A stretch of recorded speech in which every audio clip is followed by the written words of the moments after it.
Good morning, and thank you for joining us for today's Daily Market Outlook. Joining me today is Emily from our trading room to tell us more about the recent developments. Emily?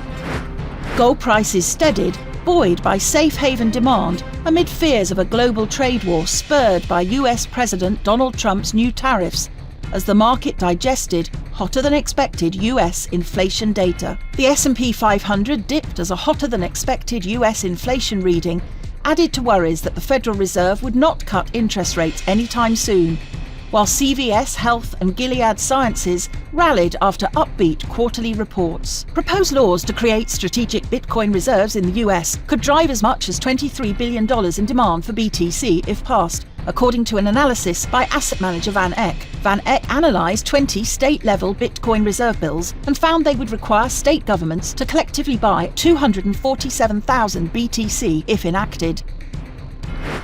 The euro rose 0.3% against the dollar in the last trading session. The RSI is giving a positive signal. The Bitcoin dollar pair exploded 1.0% in the last session. The ROC is giving a negative signal. The pound dollar pair traded sideways in the last session. The ultimate oscillator is giving a positive signal. The Aussie dollar pair made a minor downwards correction in the last session, dropping 0.1%. The ultimate oscillator indicates an overbought market. The economic calendar in the coming days is rich with data releases that could impact the market. High-impact events will be especially significant, but even moderate and low-impact updates can add to the bigger picture of economic trends. These key data releases may set the stage for market movement.